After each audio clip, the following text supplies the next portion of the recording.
So it's got to be, when you do a launch, it's got to be around you. People are buying you all, even your group trips. They're buying the way that you put together a group trip. Does that make sense? I'm going to pause for a second because I need you guys to really understand the difference between general selling and the fact that we are positioning ourselves as experts. We are positioning ourselves as premium service providers. Because frankly, if you don't position yourself as that, I'm going to ask you what makes you any different than Expedia.com, Uniworld, who sells group trips, biking, if that's your thing, any cruise line. What sets you apart from your suppliers or any other generalist that's out there, right? So what we want to do is we want to build systems around the launch, which is we want people to when you get ready to say, hey, I've got this service, you want to be able to say, well, what is that for you internally? What does that look like when it comes to launching it?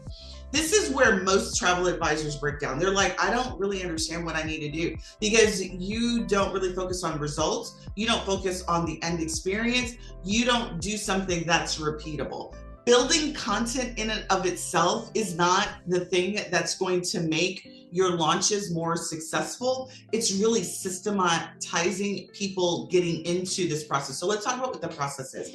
What I will tell you is, if you want to and you aspire to be a six-figure travel advisor, there are 3 systems that you need to have in place that are going to allow you to do that. The first one is a conversion system.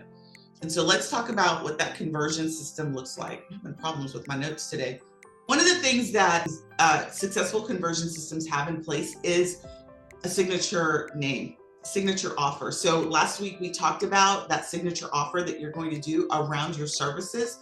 What's your signature offer? How many of you all have a signature offer, have a signature group trip or a signature service that you would then launch? How many of you all have that? The next thing about a conversion is that there is a systematic way that you get somebody interested to say and raise their hand that they're interested. If you're doing fits, it's going to be a signature, it's branded inquiry process that gets people to say, yes, I'm interested in your service. This is how I request a quote. The other is, and then it moves them to a booking process. The other thing about a conversion system is that the follow-up is automated. You are not thinking about, okay, somebody did a request and now I've got to send an email and now I've got to follow up with them. Now I've got to get them booked. That process is automated. Reply CEO to join our Travel CEO session.